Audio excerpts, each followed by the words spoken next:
இங்க ஒரு குட்டி பொண்ணோட பர்த்டே பார்ட்டிக்கு ரிலேட்டிவ்ஸ் எல்லாம் வீட்டுக்கு வந்துருக்காங்க. வந்தவங்க எல்லார்கிட்டயும் அவங்க அம்மா எப்படி இருக்கீங்க அப்படின்னு சொல்லி பேசிட்டு இருக்காங்க. வந்தவங்க எல்லாருமே பர்த்டே எங்கன்னு விசாரிக்கிறாங்க. அவங்க அம்மா அவ மேல ரூம்ல உட்காந்துட்டு இருக்கா அப்படின்னு சொல்றாங்க.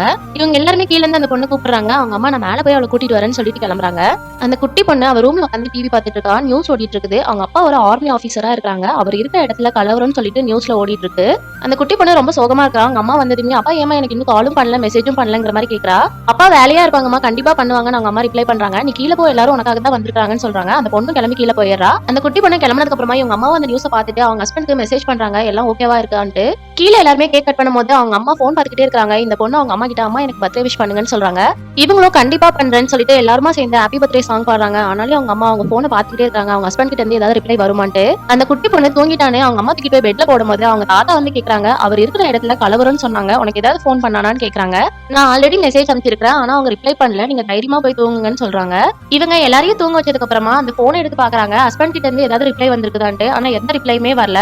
அந்த குட்டி பொண்ணும் அப்பா எனக்கு இன்னைக்கு விஷ் பண்ணவே இல்லைன்ட்டு தூக்கத்திலே உளறிட்டு இருக்கா. அப்ப அவங்க அம்மா அவளை தட்டி கொடுத்துட்டு மறுபடியும் போனையே பாத்துட்டு இருக்காங்க. அப்ப திடீர்னு ஒரு போன் கால் வருது. இவங்களுக்கு அந்த போன் ரிங்கான சவுண்ட் கேட்டதுமே ஒரு மாதிரி ஆயிருது. அந்த குட்டி பொண்ணு முடிச்சிடறா. அப்ப அந்த அப்பாவும் எந்திரிச்சு வராங்க. இவங்களும் ரொம்ப பதட்டமா இருக்காங்க. அவங்க அப்பா கிட்ட நீங்க இருங்க நான் போய் போனை எடுக்கிறேன்னு சொல்றாங்க.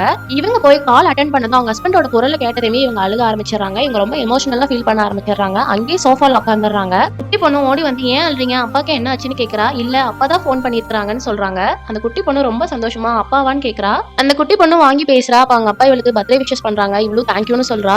இவங்க காலையில அந்த நியூஸை பார்த்ததுல இருந்து எதுவுமே சாப்பிட்டுருக்க மாட்டாங்க. அவங்க ஹஸ்பண்ட் கிட்ட இருந்து எந்த மெசேஜும் வரலங்கிறனால இவங்க ரொம்ப சோகமாவே இருந்திருப்பாங்க. ஆனா யார்கிட்டயுமே காட்டிருக்க மாட்டாங்க.